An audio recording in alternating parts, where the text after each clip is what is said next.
Olá, boa tarde. O Caldeirão vai ferver. O Atlético entra em campo no Independência para vencer o Inter e se consolidar na liderança. Tem que manter essa união, esse foco, né, de objetivo, que é buscar uma Libertadores, buscar um título que faz tanto tempo que o Atlético não ganha. Encontro histórico. Hoje tem Fábio contra Dida. Dois dos maiores goleiros da história do Cruzeiro se enfrentam no Canindé. É sempre importante você encontrar goleiros que se destacaram, né? Que já vivenciaram várias coisas. No sufoco, América vence Guaratinguetá com gol no último minuto de jogo. Que golaço!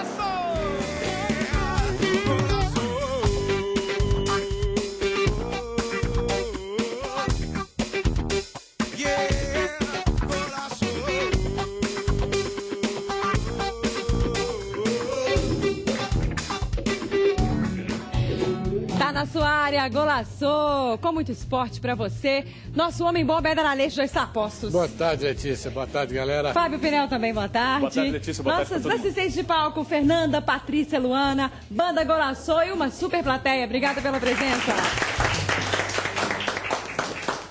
Ó, o último treino do Atlético pro jogão desta noite contra o Inter no Independência foi uma beleza, cheio de alegria. Quem disse que às vésperas de uma partida importante o clima é pesado? Nada disso. No Galo, tudo é alegria. Até o último treinamento antes da partida contra o Internacional, o adversário que o Alvinegro não vence há 10 anos. Bom, o técnico Cuca não comandou nenhum treinamento tático. Ele apenas trabalhou como juiz, apitando esse animado e descontraído rachão disputado entre os jogadores.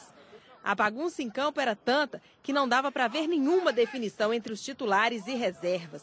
Sem contar que até membros da comissão técnica estavam entre os atletas. Ah, quem observava tudo de pertinho era o presidente Alexandre Calil.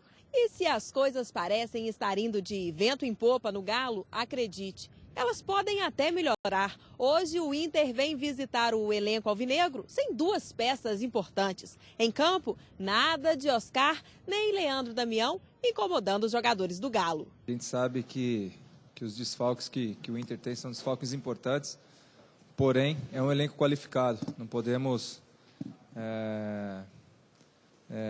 ter desatenção nos outros atletas. Para enfrentar o Colorado, o Cuca mantém um certo mistério. Sem Jô, ele deverá optar por Guilherme, que garante desempenhar bem essa função. Isso faz parte, o elenco está bom, está qualificado. Ele sabe, como eu falei depois do jogo, onde melhor eu rendi aqui no Atlético até hoje. Hever, que foi liberado e treinou normalmente, ainda é dúvida. Está relacionado, mas parece que o técnico Cuca vai deixar para usar o zagueirão só no segundo tempo. Para 90 minutos, ainda mais a intensidade que está sendo os jogos.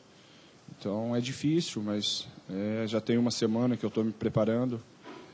Comecei a sair aqui fora, mas lá dentro já estava fazendo algum trabalho bem específico. E como eu disse, estou à disposição e se tiver que jogar os 90 minutos, vou jogar. Se tiver que jogar menos, vou procurar dar o meu melhor, como eu sempre fiz. E nesse clima de descontração, teve gente que deitou literalmente e rolou. A fase é tão boa que até os filhotes dos jogadores estiveram no gramado batendo um bolão. Mas repare só, enquanto muitos se divertiam, aquele que cobrou melhora pessoal estava lá no fundinho treinando junto com Cuca. Faça o programa junto com a gente, mande uma mensagem de celular. Você só precisa escrever a palavra Golaçou sem acento, as suas ideias e mandar para 72250. Aí é só prestar atenção que a sua mensagem aparece aqui na nossa telinha. Gente, quanta concentração do Ronaldinho Gaúcho, hein? Pô, bacana, né? Eu acho que isso é importante, né? Ele faz muito bem esse tipo de cobrança, né? E nada melhor que treinar. Eu acho que quanto mais você treina, melhor. Você não vai chegar à perfeição, mas aproxima um pouco, né? Agora você vê o Cuca lá tranquilo e tal, muita alegria. O pessoal do departamento médico está voltando. Isso é importante também, né? Para compor mais o grupo. O próprio Hever aí já à disposição. Então tem que tomar cuidado. Não que não venham os dois jogadores do Inter, né?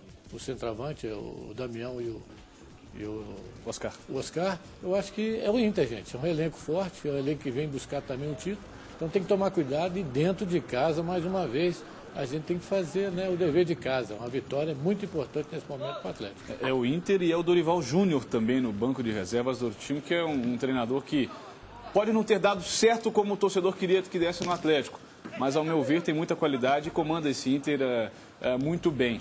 E sobre o Hever, né, que a Andrés até trouxe na reportagem, o Hever, a meu ver, não deve começar jogando realmente não. Eu acho que a dupla está acertada, o Rafael com o Leonardo Silva. É um jogador de muita qualidade e que tende a entrar até no lugar do Rafael Marques, não do Leonardo Silva. Acho que o Leonardo Silva está num nível maior do que, desde que voltou, está num nível maior do que o do Rafael. Pode ser uma dupla legal aí depois. Vocês mencionaram aí o Dorival, daqui a pouco a gente vai ver o que ele diz sobre o Atlético, hein? Nós vamos agora ao vivo para a Praça 7, lá estão os nossos comentaristas da galera. PC, Fael, muito boa tarde. Fael, presença garantida hoje no Independência, né? Presença garantida, sai daqui, já devo ir direto para Independência, que a festa começa cedo. Letícia, eu quero conversar com o torcedor aqui. Torcedor, cadê aquela carteirinha especial sua, rapaz? Olha aqui o que é a massa, Letícia. Atleticano é assim, é registrado a identidade dele. Agora eu quero mostrar uma outra coisa aqui, Letícia. A zaga do Cruzeiro representada aqui, ó. Olha aí, ó. Movimento idêntico à zaga do Cruzeiro. É uma maravilha essa Praça 7. 90% de atleticano e 10% de americano, Letícia. Na verdade, Letícia, o camarada aqui, ó, ele tá paralisado de medo, porque é assim que o Atlético fica nos clássicos, geralmente. Fica se borrando, paralisado de medo. O que rola é isso. É o Vitorino, o famoso Vitorino. Camarada tá representando, hein, gente? Ó, a gente volta a falar com vocês ainda hoje no Golaçou. Valeu, um abração para essa galera que tá aí acompanhando vocês. Bom, agora a gente fala do Cruzeiro.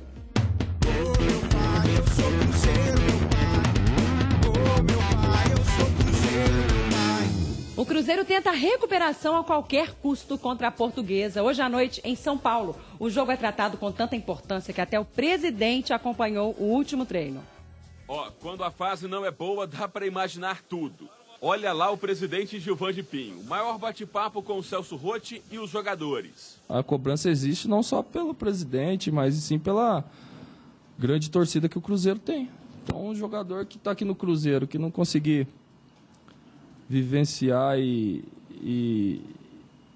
esse momento aí de presidente no treino, torcedor cobrando, torcedor depois do jogo cobrando, é um jogador que não está acostumado a jogar em equipe grande. Tá explicado. Agora o que a gente quer saber é qual time enfrenta a Portuguesa. E aqui no último treino antes da viagem para São Paulo teve o famoso rachão. Nada de revelações. Nós trabalhamos antes desse jogo da Portuguesa, os outros jogos também. É por isso que o rachão, né, a gente já trabalhou o que tinha que ser trabalhado, todo mundo tem condições de estar entrando na equipe. Agora, entrar na equipe é totalmente força exclusiva do nosso treinador. E ainda bem que o Celso Rotti deu algumas pistas. Primeiro falou da lateral direita. Tem coisas que a gente faz de acordo com o tempo necessário se as coisas estiverem equilibradas. E tem coisas que a gente não tem como esperar. O Ceará provavelmente iniciará o jogo contra a Portuguesa, né? Até pela necessidade que nós temos de ter um jogador especialista na função, porque até agora, né, infelizmente, a gente não vinha tendo, a não ser o Diego Renan, que ora joga de um lado, ora joga de outro, de acordo com a situação e do momento. Depois da lateral esquerda. Se o Ceará fizer a sua estreia, que é possível, nós pensamos sim no Diego Renan do lado esquerdo. E ainda comentou a possível volta de William Magrão. O William pode voltar sim, e provavelmente volte, até porque contra o Internacional, foi muito bem. Mudanças e mais mudanças. A verdade é que Celso Rotti está tentando encontrar a melhor equipe. E para deixar isso bem claro, rasgou o verbo. Ninguém faz escolhas no início de temporada sem escolhas erradas, sem pagar o preço. E o pior disso é pagar durante um campeonato brasileiro, que é difícil, né? Eu ainda não consegui definir uma equipe dentro daquilo que a gente quer. A gente tem problemas nas laterais, aí jogadores que não podem jogar, machuca, aquelas coisas todas, cartões. Então, são coisas que vêm junto com o campeonato. Agora, contratações e saídas complicam mais ainda, né? Então, é esse o momento que nós estamos vivendo. E olha essa polêmica, o técnico Celso Rotti desabafou e alertou a torcida. Olha o que ele disse, se o Cruzeiro for jogar futebol, vai ter dificuldades. estou falando para vocês e estou falando claramente para o torcedor do Cruzeiro, que ficou chateado e com razão no domingo, porque a nossa apresentação foi abaixo da expectativa, foi muito ruim, mas a gente tenta falar claramente, né? Nós estamos aqui, o nosso time é um time que está desequilibrado, não conseguiu acertar o seu ponto ainda e tem dificuldades enormes. Quando deixa de fazer a coisa básica do futebol, que é ter atenção no jogo e marcar o adversário, tem dificuldades, porque não é um time ainda que está maduro para fazer as duas coisas, e principalmente a segunda, que é jogar. Né? Se for jogar futebol, nós vamos ter dificuldades. Declarações fortes, hein, Éder? O Celso encontrou muita dificuldade, sem dúvida, no Cruzeiro. E isso vale lembrar que o que está acontecendo agora é o que aconteceu no final do ano. O Cruzeiro estava para dispensar o antigo treinador e foi lá, ganhou do Cruzeiro, do Atlético, fez 6 no Atlético, e aí achou que estava tudo maravilha. Aí contratou mais 6, 14 jogadores, não deu certo. O time do Cruzeiro foi muito mal no campeonato. Agora vem o Celso, começou a trazer jogadores de mais condições, pelo menos com mais critério. Contratou menos agora, mas com mais critério. O Cruzeiro saiu pegando todo mundo aí, que nem eu falei aqui uma vez. Chega numa loja de liquidação, tem aquele monte de... Pega lá, opa, pesa aqui, vale pelo peso. Tá, e não é assim, o futebol não é assim. Agora, o Celso tem razão, e não tem culpa, porque ele está tentando armar o time. O Cruzeiro ainda tem jogadores para estrear, agora tem que saber que já está no Campeonato Brasileiro, é a 9ª rodada, vai para a 10ª, e só mesmo os jogadores que podem reverter esse quadro. Não adianta ficar fazendo reunião com o presidente, é eles mesmos lá dentro. Gente, vamos pegar filho, vamos jogar e vamos reverter o quadro, só eles. E essa história de presidente ao treino? Você já passou por isso muito na sua carreira, né? Isso dá um impacto ali na atividade dos jogadores, em como eles estão se sentindo? Como é que isso chega aos jogadores? Não muda quase que nada, porque é o que eu estou falando. Logicamente o presidente ele tem que estar lá, é o presidente, ele vai aparecer lá, mas às vezes ele fica muito tempo sem ir. Né? O jogador está lá, o que o presidente está fazendo aqui? Mas é normal, o presidente está lá, quer ver o que está acontecendo, principalmente numa situação dessa. Mas só os jogadores mesmo têm condições de reverter a situação. Porque o Cruzeiro agora tem um bom elenco, sim. Agora o Celso está tentando. Está muito difícil, eu falei com ele no início, mas com certeza ele ainda vai dar uma estrutura boa para esse Cruzeiro aí. Sabe o que acontece? Eu acho pertinente essa preocupação do Celso, com o elenco que ele tem para trabalhar. Eu acho que é válida essa preocupação e tentar encontrar formas para resolver o problema. Só que eu não sei até que ponto é interessante para o grupo e para o Cruzeiro ele externar isso, ele deixar isso público, que ele não tem o time que ele queria em mãos, que o time não sabe jogar futebol, tem dificuldade para jogar futebol, tem que fazer o feijão com arroz. Quando deixa de fazer isso, se complica. Eu não sei até que ponto é interessante para o Cruzeiro, não. Eu fico preocupado, eu acho que ele está certo. O Dimas e o Wagner Mancini fizeram um trabalho de renovação de elenco muito ruim no início da temporada, e agora o Cruzeiro está pagando caro por isso. Mas daí a tornar público essa situação, não sei se pode ser positivo, não. E tem mais uma, Pinel. O Cruzeiro teve muita sorte nos primeiros jogos do Brasileiro, que teve 2 empates, se não me engano, 3 ou 4 vitórias. Isso aí que está tendo uma força mais para dar, entendeu? E ele está com dificuldade realmente de armar a equipe. Cada dia tem que pôr um jogador. É o contrário do outro lado. Do outro lado está uma felicidade tremenda, jogador voltando do departamento médico. E é isso aí, o futebol é assim, gente. Mas tem que apoiar aí o Celso aí para poder reanimar essa rapaziada aí para jogar futebol. Vamos voltar então para a Praça 7.